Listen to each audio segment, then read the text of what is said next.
welcome everyone that is tuning in out there, and welcome to the Naked Ambition podcast, where we speak with the people that are making a difference in tech, innovation and design all around the world. I'm so excited today on the show to have Aaron Smith. Welcome, Aaron. How are you going? Thank you very much, Fiona, for having me. Going well, pretty well. The news of the lockdown has been confirmed now, so you just got to get used to what's to come. I know. Not your first time to the rodeo with any of this, though, so I think everyone's pretty well equipped. Correct. It's just like roll your eyes. All right, let's get through it. Push through. Exactly. Cool. We'll get into some of that as well, how you coped last year with that, because I think that's a great innovation story. But for those of you who are out there, I'm sure there are plenty of KX fans that are tuning in. But if you don't know about KX Pilates, and just a little bit about Aaron as well. So Aaron Smith's an award-winning fitness innovator, entrepreneur, and the founder of KX Pilates. KX itself is based on the philosophy of Kaizen, which is Japanese for continuous improvement, which is super appropriate for an innovation podcast, I think, as well. It was founded by Aaron himself back in Feb 2010, and it's now Australia's largest Pilates franchise. You've got over 75 studios across Australia, I understand, now in Jakarta, heading over to China, expanding in there really soon. So just unbelievable growth. In more recent years, Aaron has also held the role of CEO, or he was CEO rather. He's moved into Chief Innovation Officer, and then just in 2021 has stepped into the role of Chief Cultural Officer. He's going to be able to give us the whole spectrum here.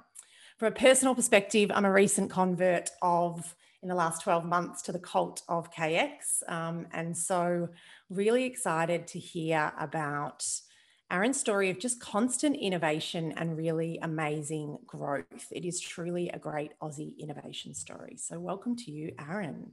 Thank you very much for having me. Do you want to even just take us back of where this story of innovation started for you at KX? Tell us a little bit about the origin story. Origin story. So, look, I think innovation's been ingrained in me probably since the beginning. But look, it was probably 2006, 2007. I basically changed my entire life through fitness and health. Changed all my subjects at university. I was doing a science degree into exercise physiology. I was a personal trainer. And completely got my hands dirty in that kind of world in the gyms and really loved it. But I saw the personal training world extremely saturated in Melbourne. The classic case of someone opening a personal training studio, then building it up to be successful, and then their trainers were basically their business, and then the trainer being a trainer always wants their own thing, I think, at the end of the day, and they would just go off and open another personal training studio and take their clients with them. So I was seeing this happening in terms of the business world, but and I know that that's what I didn't want to do. But owning a business has always been something that I'd wanted to do from a very early age. My father had been in business for 45 years and really ingrained in me that, getting ahead in life, the easiest way to do so was to own your own business. So I kind of grew up with that in mind. I started traveling when I was 2021. I'm a big snowboarder, so I started over in Colorado, followed my brother's footsteps to the illustrious world of Beaver Creek in Vail, Colorado, where I was a personal trainer and snowshoe instructor at the Park Height. And there I really learnt, personal training in Melbourne was, you could do a 6-week course and become a personal trainer, but over there, you're doing degrees in personal training. And so I was really held up to an extremely high level. And from there, I was on and off there for 2 years, and then I went to London. In London, again, saturated with the world of fitness, working in gyms, paid nothing. I did a bit of a stint of exercise physiology and sports science in Deakin University in Melbourne, but looking over there, there's no money in that. So I kind of went on the search, and I just, fortunately stumbled across an ad for a dynamic reformer Pilates studio in London's West End. It was called Boot Camp Pilates at the time, which then later changed to Boot Camp Pilates. We were the first studio of its time, came from LA. Our boss was a client in the studios in LA, brought the style to London, and we were basically the first studio there. And that was really, it was a really interesting time. I walked into this studio. It was in the middle of nowhere kind of thing. Like, it wasn't on the main street or anything. You actually had to find where to get it. It was really hard for clients to find, but that made it even more kind of illustrious and boutique. It was in the West End, so very high-end clientele. And I just fell in love straight away with this style of fitness. Pilates in Australia was very physio-based rehab. But this, the music was pumping, group class. The clients were already fit, healthy, active already. It was just that mindset versus the gym world where you had all the different ranges. And I was sick of writing out a diet plan for someone, and then on the following Monday checking up and they told me, how much rubbish they'd eaten over the weekend. But these clients just, they worked hard, they trained hard. And it was just a great kind of world to be a part of. So I fell in love with that straight away. I knew that that's what I was going to bring back to Australia. In the 3 years I was there, I worked my way up to head trainer of the studios. And then by the end, before I came back home, there were 5 companies doing the same style of fitness, same style of Pilates, which were our trainers that went off and did their own studios. I learned also a lot of the time over there what not to do in business, because I think my boss at the time didn't realize what she had and the potential that she had. And a lot of people came to her, clients and trainers, saying, hey, we want to get involved. And she kind of sent them away, wanted to do everything by herself. So she realized later down the track that a lot of her trainers became a competition. And then myself came home. So I came home in 2009. It's $20,000 in debt to my father. I told myself I wouldn't go back to working in gyms or even in the fitness industry until I opened my own studio. I lasted 3 weeks back in the bar and gaming world, which was a previous life in my teens, until I sat my father down. I was like, Dad, this is what I want to do. This is my passion. And he just saw the kind of glare in my eyes. So 3 weeks later, we're in the bank manager's office. His bank manager had for years, and he guaranteed my first loan for 120 grand. 6 months later, Pax Pilates Melbourne was open, which was pretty crazy. I'm happy to talk about how that started as well. But that's basically from where it came from till opening.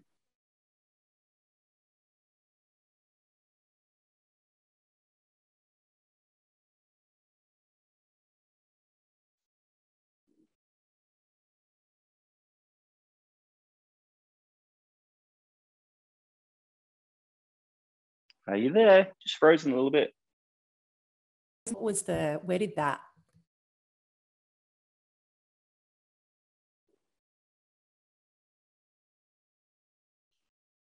Sorry, Fiona, you're just freezing and I can't hear you. I can hear you now. Yep, we're back. You're back. Small awesome. glitch. All good. Did you get that question? I'm just going to repeat No, that. I didn't. Sorry. Yeah, sorry. So from 2010, first studio in Malvern, and then 75 in 11 years, incredible growth, unbelievable. Plus, thinking about moving to that franchise model. Was that always on the cards in terms of growth, or how did you get to that decision? Yeah, it was. Look, I opened the doors and I had no idea about business. I knew I was a fantastic trainer and that I could create a fantastic experience that clients would come back to. So, we were never a model where it was a membership model. We were always class pack. So the accountability is held on the business, on the trainers, on the studio to provide the best experience so that they come back. Yeah. The first year, 18 months, was really, really hard because in Melbourne, boutique fitness wasn't around then. F45 really paved the way in 2013 for that scene. But back then it was really just boutique yoga studios. Apart from that, the 24/7 gym craze was still coming in. So to push out a new form of fitness in terms of Pilates, as I said, it was rehab back then. Yeah. So to tell people about Pilates anyway, because still no one had a clue about what Pilates was. Yeah. The amount of questions like, is it like yoga? Well, no, but let's move on. Males especially had no idea, hadn't even heard the word Pilates. It was something, their partners or their wives might have done. So it was really, really hard, to come into a market that it was non-existent. The price points we played around with at the start, again, that was quite difficult. But again, we just slowly push through. So I'll give you a hint. The average studio in Australia comes in at about 42,000 in revenue per month. My first month was 1,800. My second was 3,200. After my first year, I think we built up to 14,000 something. So, I paid myself $200 a week. I drove my dad's car, lived with my parents. Yeah. you know, my mum and my wife, Andy, now, we started seeing each other that year. So she would help me. They'd help me wash the towels at nighttime, you know, up at 4:30, home at 10, press repeat, do it all again the next day. I'd slept on the couch in the studio during classes in the day to catch some Z's. And, you know, my studio there, which I thought was awesome, my sister's living room couch, my sister's dining room table was my reception desk. Everything was borrowed. Everyone was on a shoestring, but we thought it was awesome. So first year, crazy, worked our asses off. But we're really lucky as well in timing, and I think business is all about timing too. After the first year, the massive craze of jump on it, scoop ons, all of those group buying went crazy. So January 2011, just before 12 months of the studio, we did a deal, and it was great to get our name out there to the huge masses that were on these databases back then. We completely ripped ourselves off. It was $29 for 5 sessions. I think we took $8 of that $29. They took the rest. But saying that, we don't pay our trainers whether there's a full class or the class is half full. So to have those spots free and to fill them with people to provide that experience really worked well for us. So we doubled our revenue in the next month after that. And from there, kind of went on. Studio 2 was a bit of a game for me. I knew that if I opened Studio 2, people thought the studios were going great. And, you know, classic case of it's off the back of the profits of the first. Couldn't be any further from the truth. I mean, we were starting to go well with Melbourne, but the second studio was still a bank loan again on the guarantor of my father. And funny that he put the family beach house down as the guarantee. So not only did I have my father and my mother to hold accountable to, but my siblings. I'm the youngest of 5. So if I really stuff this up, my brothers and sisters were going to kill me. That's a good motivation for them to chip in and start helping as well. It is. Yeah, well, correct. Correct. And they were great supports for me in the early years as well. My dad helped me do the books for, 18 months. And my mum was always there to support me. And my brothers and sisters, were really great in supporting as well. So, and then Studio 2 came from that. One of my trainers in Studio 2, Ali Sensor, she came along straight away and saw the potential and said, how do I get involved? At that stage, I knew that I was going to franchise, mainly from London, and the trainers going off and opening their own studios still have no idea about business. Yeah. And our clients in London used to come to me saying, hey, I want to open a studio with you. Will you be the head trainer? So I knew that the internal of those two methods were what's going to grow the business. So hence franchising I knew would be the way to go. I hadn't done the franchise documentation yet. So Ali and I decided that we would open 3 studios together in those 12 months. Richmond, Brighton, Camberwell, Victoria. I'll open the doors, so do everything from the build, etc. And then she would run the studio. So it was a 50-50 deal that she took a little bit more in profits because she would run them. But it enabled me to get out. And that's when I concentrated on the franchise documentation, 2011, 2012, sold our first franchise, 2013. Pretty crazy. Guy sat me down, Warren Parker, he's no longer with us. He sold out last year, but sat me down basically and said, my wife can't get into your Port Melbourne studio. You must be onto something great. Where can I sign up? Not franchising, having no franchise experience as a franchisor. It's kind of like, well, the franchise fee's $50,000. And at that stage, you basically got a pretty badly written manual and me. And at the same time, fantastically, then Andy came on board as the first kind of head office franchise and systemized the entire business with her, systemized brain that she has. So basically you had me, you had Andy, and hey, let's go and do this. So that was it. We sold our first 3 franchises in 2013, got us to, I think, 9 studios then. The next year sold a couple as well. And then the boom kind of hit, I think, 14, 15 or 15, 16, we sold 30, 35. Myself and Annie moved to Sydney for 18 months in 2014, 15 to open the first flagship in Surrey Hills, which we still have. And the kind of rest is history. From that and from us moving to Sydney, all the other states basically have become a success from trainers in either Victoria or Sydney moving there. And with them, they don't only take the concept, they take the culture of KX. Adelaide's absolutely cranking. I think there's about 15 or 17 studios there.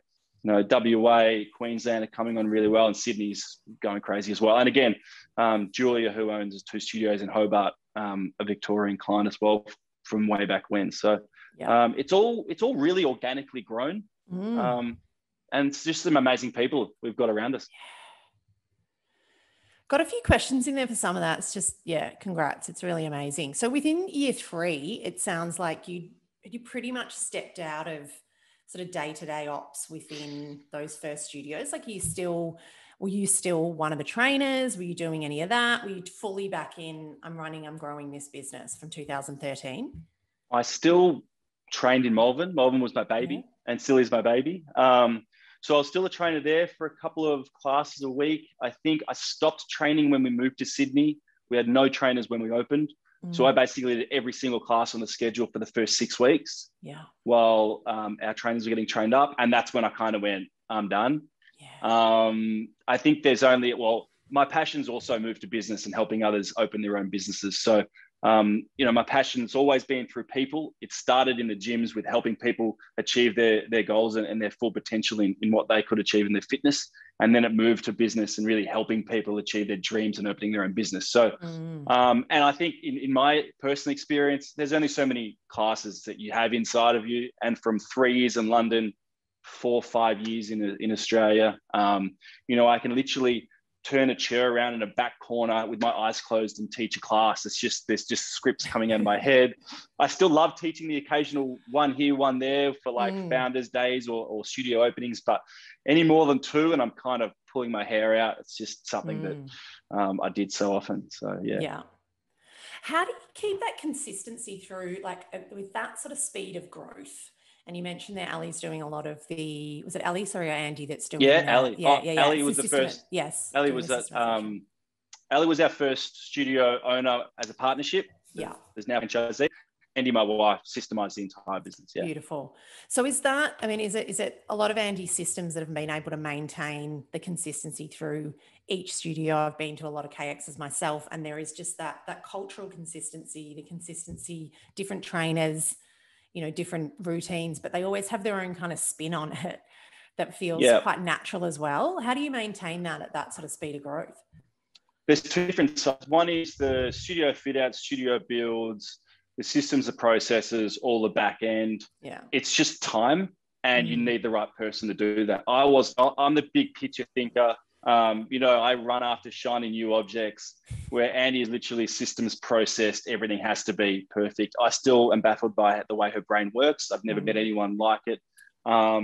Just recently in the last 6 months, we've had to hire 4 people just to take over her role when we just had our newborn in the last 7 weeks. So, and that was attempted multiple times, but and failed more than once. But in terms of the trainers, our training academy, which I was also really lucky. Amy Skinner's our head of training. She worked with me over in London. She came to Australia for a holiday in 2010 when I had 1 studio, and I kind of just sold her my dream. And I said, I need someone like you, because she's just so obsessed with Pilates and so amazing at education and teaching the trainers. She moved out in 2011 and we sponsored her, and she's never looked back. So the academy, though, is a 7-week, 100-hour academy we put all of our trainers through. It teaches you all the fundamentals of KX, the sequencing, the 8 points of teaching, like everything to do with it. But at the same time, what it doesn't teach you to do is become a robot. We really talk about bringing your own personality out. And again, we learned that firsthand, because you come to one of my classes and you might love it, but you go to one of Amy's classes and you might not like the way that she teaches. Do you still get a great class at the end of the day? You do, but the experience is completely different.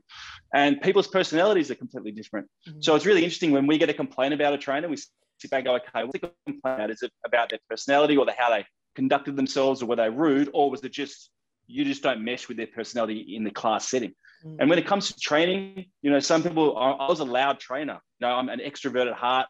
I danced around the room, pumped the music up, but I've got a guy, David, who's been working for me for years. He's the most quiet, timid guy ever. And on a Sunday morning, people love him because they come in, they've had a few wines the night before. They don't want to be screamed at.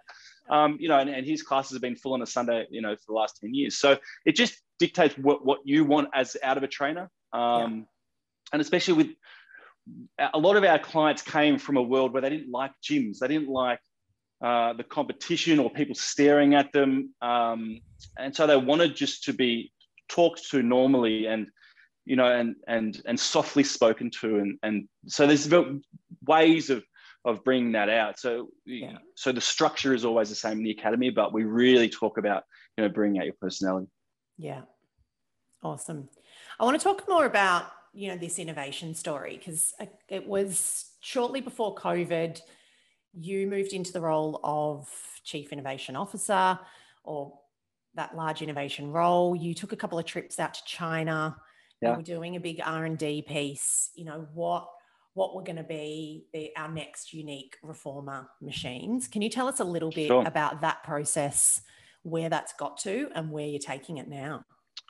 I'll step back a little bit just because I think it's really important, because I learned some really hard lessons in 2013 because free franchise fees came in and I was like, oh, got some money. And to me, it was never about me making money. It was all about what I could provide out. So at that stage, I had this grand idea for KX to be this, the KX group to be the corporate.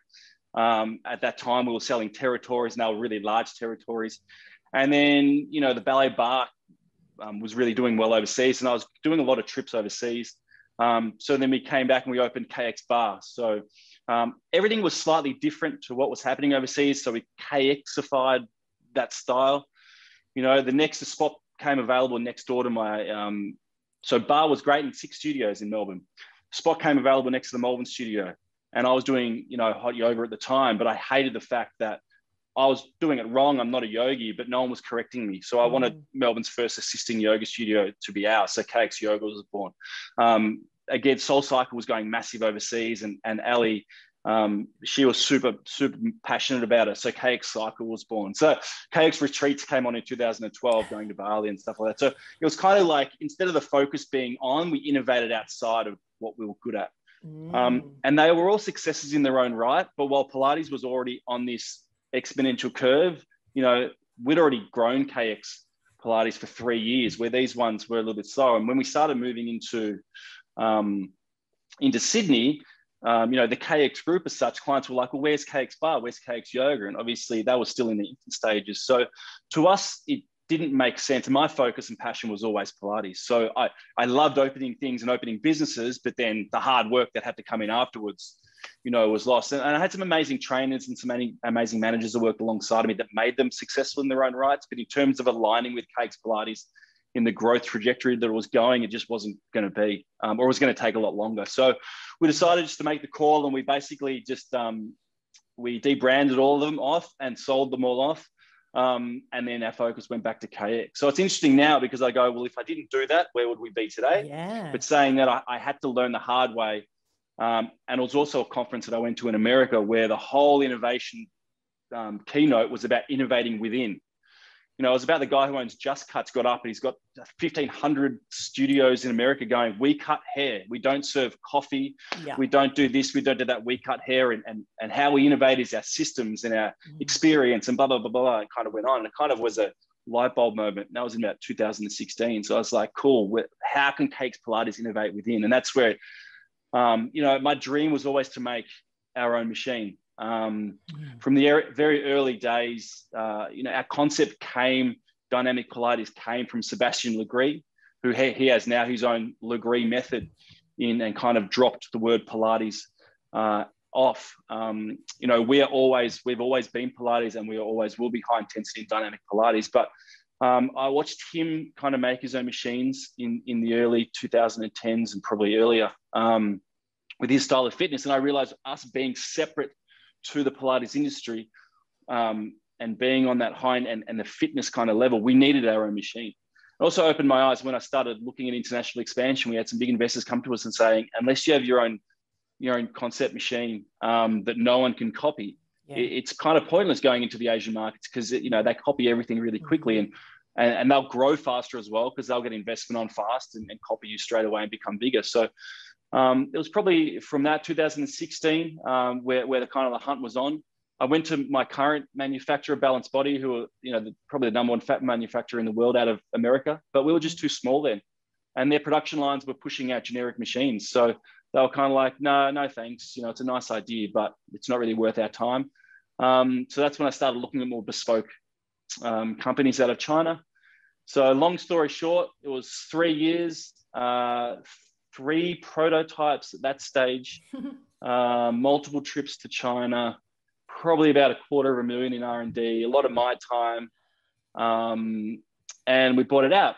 But funnily enough, when you have a Chinese model versus an American model, and again, put into perspective, in the world of balanced body machines, if there's a problem with any of them, they find them in KX studios. Like, we absolutely pound our machines. We've got some studios have 10 classes a day, 7 days a week.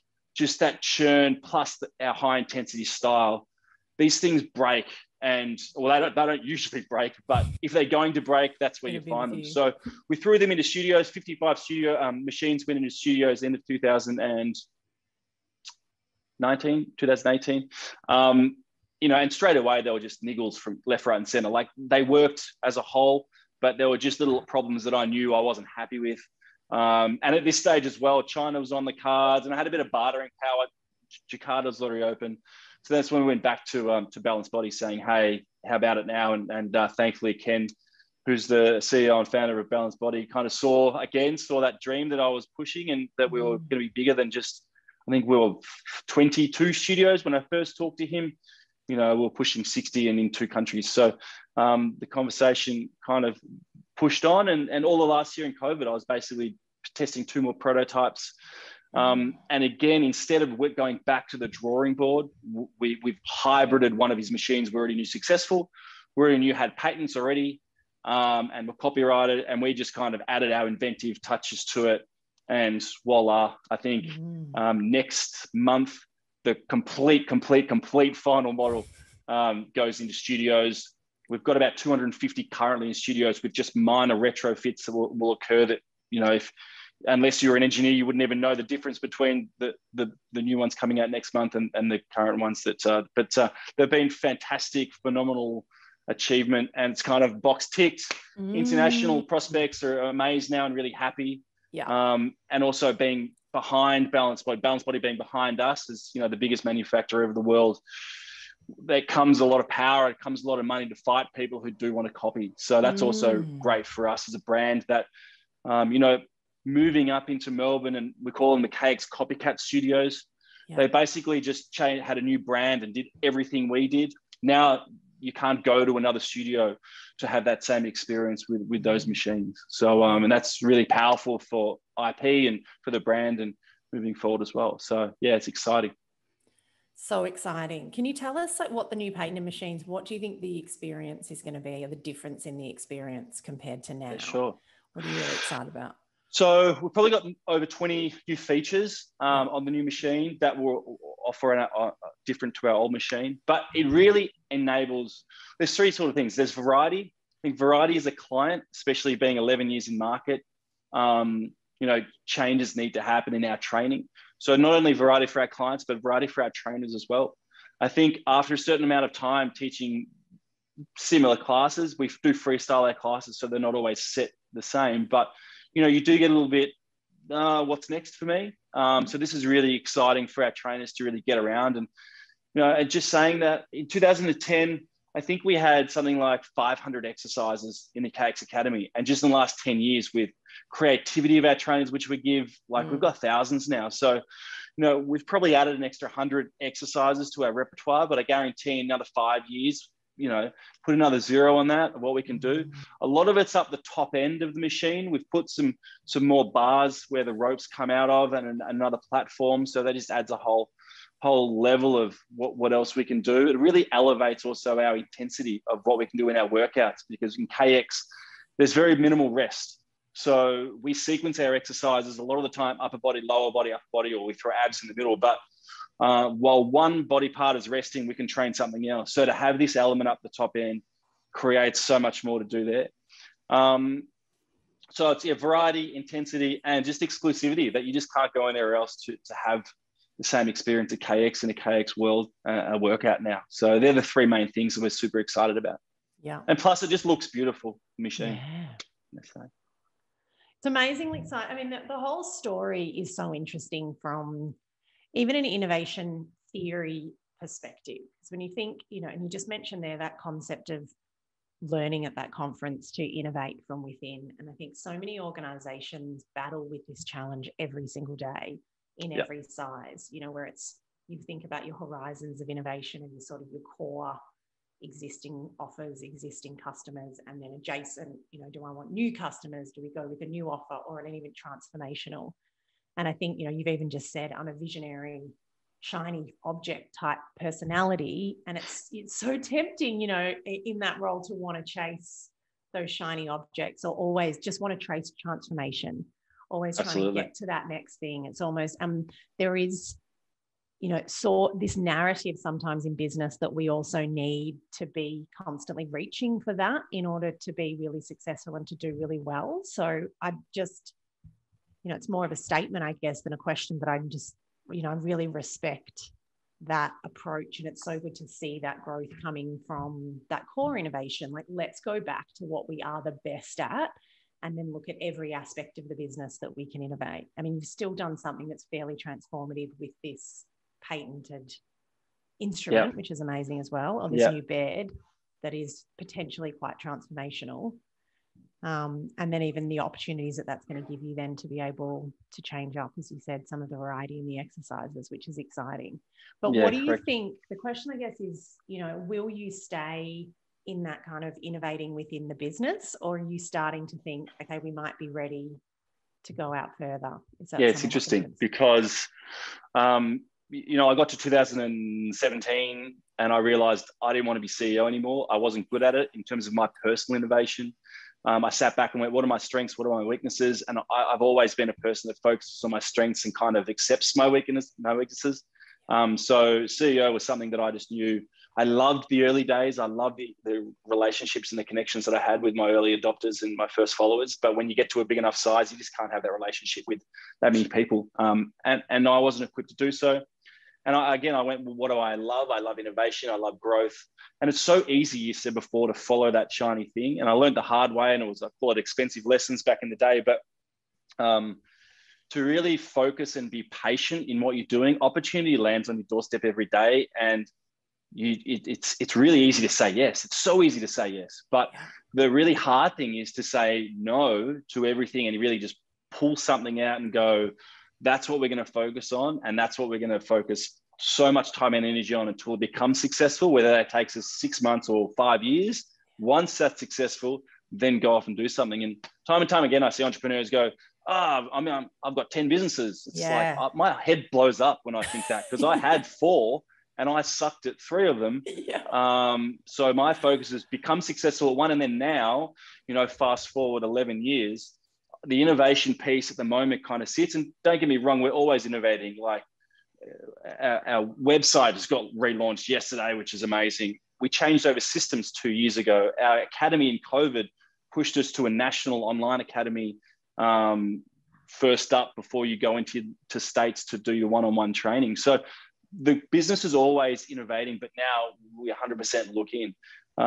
Now it's about, once we're happy with where we are, now where else can we go?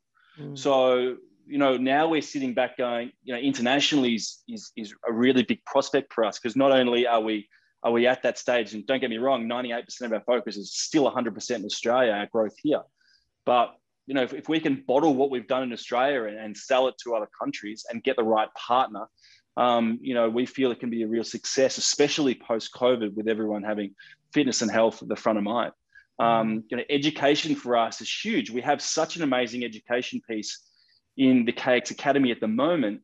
And I know for a fact that competing brands are now secretly sending trainers to us to get trained up, thinking they're going to work for KX and then jumping back. And, that's totally cool. Like, I'm not, although some might see it as unethical, like, that's flattering that they think that we have the best reformer training in Australia. So how do we bottle that, and how can we sell that to, so many of our clients, they don't want to even be a Pilates trainer, but they would do the training. So how do we do that? And we're talking about now of how we section that up and push that out in the coming years. Apparel, I think we've got such a big brand following, and we've got such great relationships with the big brands as well out there. Of how can we do some joint things with them to really push that out?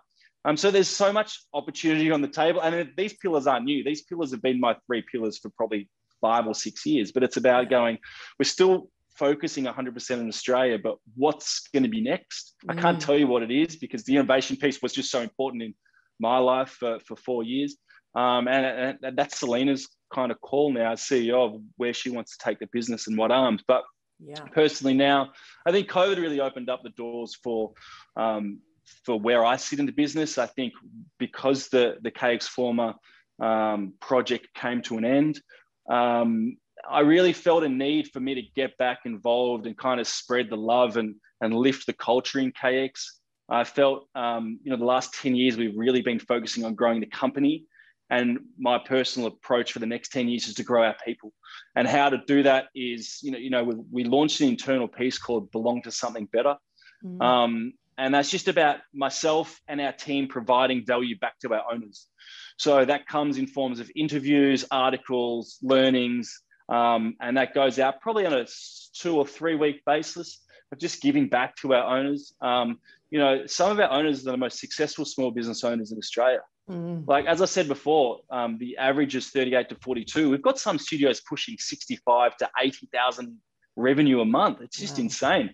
And they're not doing that just by following the guidelines. It's everything else they're doing that is just so amazing, of the experience they're providing to their clients and the training that they're doing with their trainers. I interviewed an owner last week from Adelaide that spends $20,000 a year on training and development from his trainers. Now, a normal franchise, people will walk in and go, well, hang on a minute, I pay my royalty. You guys should do the rest. But these guys are literally taking everything that we don't offer out by themselves and going, how can I now make it more successful than it ever could be? So they have so much value trapped inside of them. And I'm trying to pull that out. So I'm almost being the interviewer in a lot of the cases. But I'm just passionate and really excited about what our network knows and how we can share that and give back for us all to lift up. So it's an exciting time at the moment for the brand in general, but especially for my role as, I throw the chief on there just to make it sound, proper chief on anything, chief culture. Yes, it's really,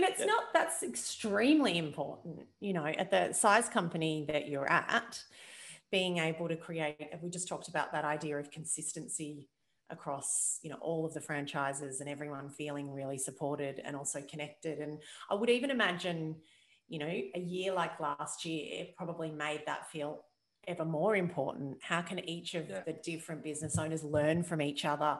How, different regions are getting through some of these challenges? Can you talk to a bit of that? Because I know last year I read that at the peak when everything shut down, revenue was down about 98%. It would have just been, pivot was just the word of the year, wasn't it? But I mean, you guys have a legit pivot and took everything online and, responded as fast as you can. I'm sure some of those assets are probably, still paying dividends now. But just talk to me a bit about how your thinking evolved last year and some of those lessons learned that you're taking forward. Sure. Look, it was the 23rd. I'm getting muddled up with my dates now. I think it was the 23rd of March when we shut down. 8 p.m. or 6 p.m. we heard the news that the next day was going to be locked. It was really weird because I cruising mentality is like, that's all right. I suppose there's not much we can do. We're locking down tomorrow. Selena's like, she'd never been, in this crisis mode before. So she's like, well, let me know what I can do kind of thing. And the next morning we woke up, Andy's like, there is so much to do. We have so much to do. So it was great for our relationship firstly, because Andy just went, this is all me in terms of she was all systems and IT last year. So she's like, I've got this. You just look after the kids. So I basically became, I still did my founder stuff and was the face of trying to get uplifting everyone's spirits. And we had some Facebook groups, we had champion pages and stuff for our trainers and our owners, and just tried to, bring everyone together. For that first lockdown, she worked 14 hours a day, I think, for the first 2 or 3 months. It was pretty insane. But, after the first lockdown, it was great for all the other states because everyone was working from home. So our peak periods we never had anymore. So people were throwing 3, 4, 5 classes extra during the day and they were filling up. So all the other states went crazy after June. Poor Melbourne, obviously, when going back into July, it was really, really tough for us. Like 111 days was really hard. Thank God that our most established owners are probably in Victoria because that's where we started.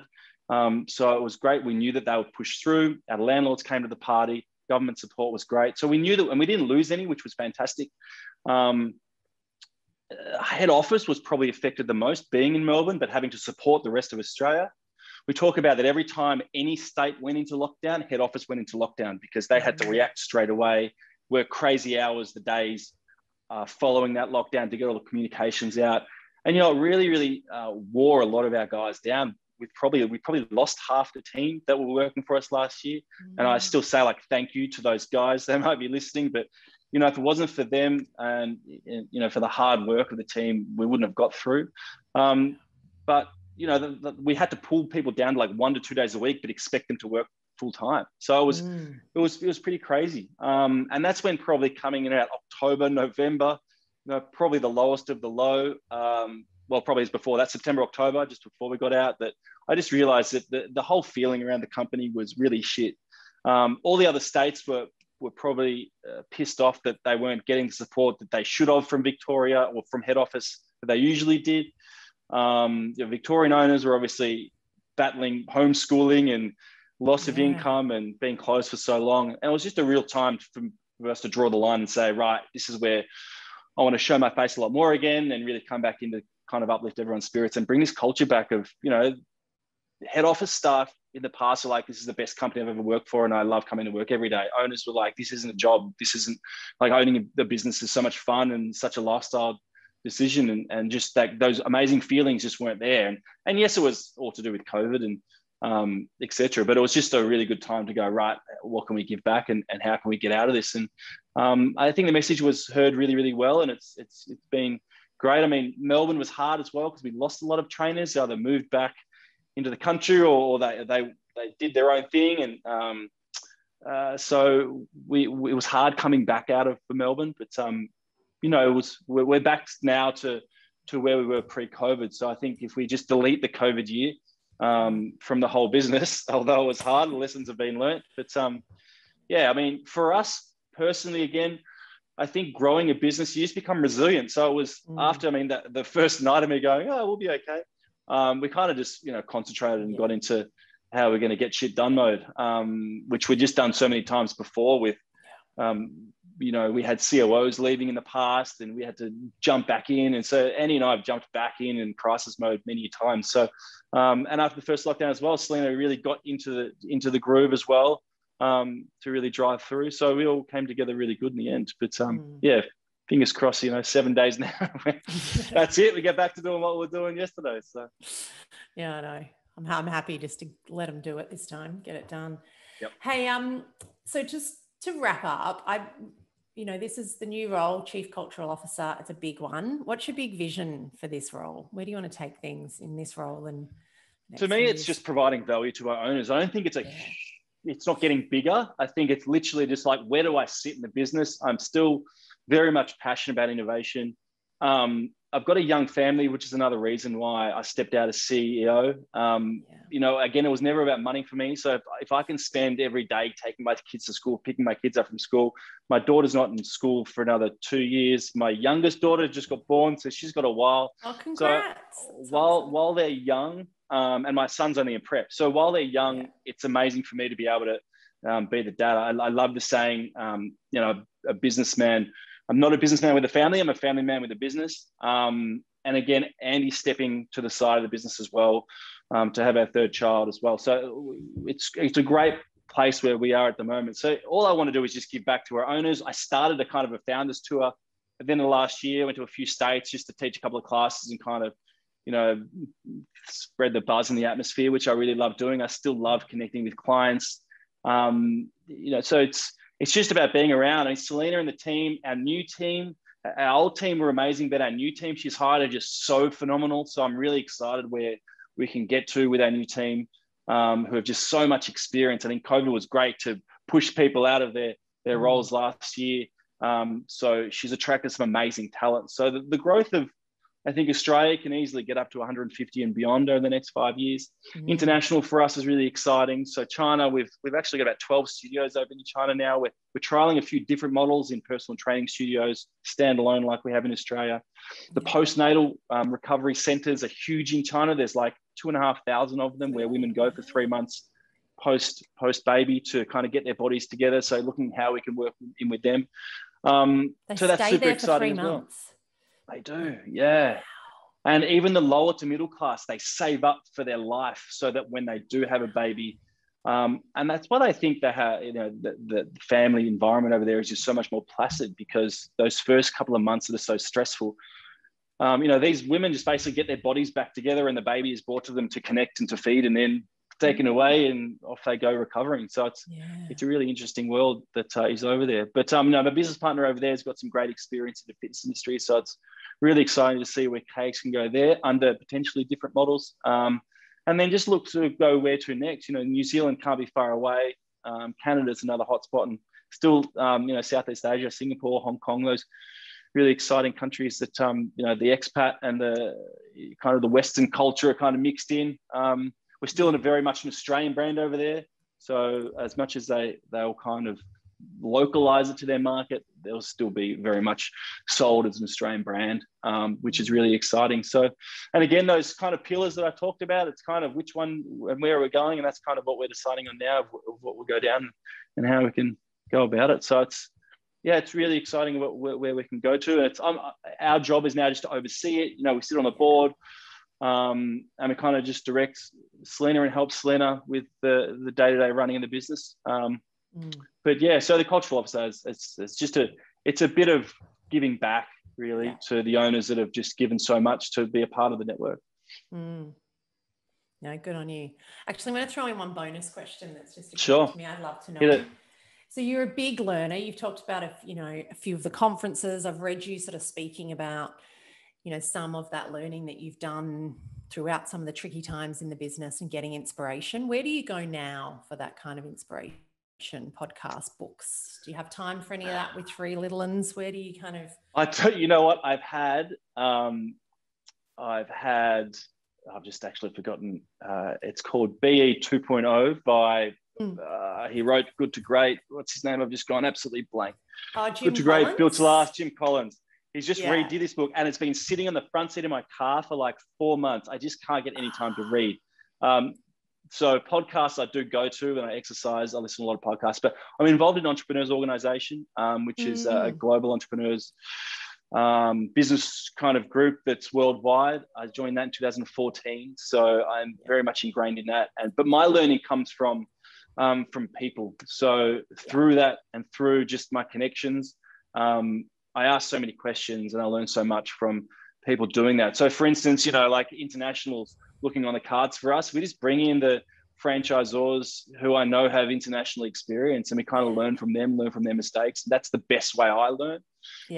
Is through people, because that's how I can connect. My biggest thing is connecting through people. So, and same thing, like I love giving back to anyone who has any questions and who's starting out a franchise or starting out a small business and that sort of stuff. So I think mentorship and business advisory is huge on my list of how I kind of get there. But experience as well. I mean, still trialing, just knowing that you're not going to get it all right, knowing that failure is just learning, and learning never stops for us. And I think the whole philosophy around Kaizen and continuous improvement is ingrained in me. It's ingrained in my wife. It's ingrained in Selena. It's ingrained in head office and the entire company, that we're not going to just be still and flat. I think, the classic, if you don't innovate, you die, especially in the fitness industry. It's moving crazy. But at the end of the day, we are group performer Pilates in a high intensity or dynamic method. That's never going to change. Just how we innovate around our entire world is just what is to come. So such a great summary, actually, on all things innovation, to talk about that experimenter's mindset. And that has been really consistent through your whole story. So that just learning, not being comfortable with the failure, but just dealing with, the small ones and picking it up and keeping on going. So yeah, well done. This has been a really great conversation. Thank you so much for joining us on here, Aaron. It's been amazing. And just on that topic as well of sort of mentoring, Aaron's really kindly provided some of his social media links. So we will pop those on there for anyone who wants to follow your story and keep in touch as well. Awesome. Thank you very much, Fiona. Appreciate it. Thanks again.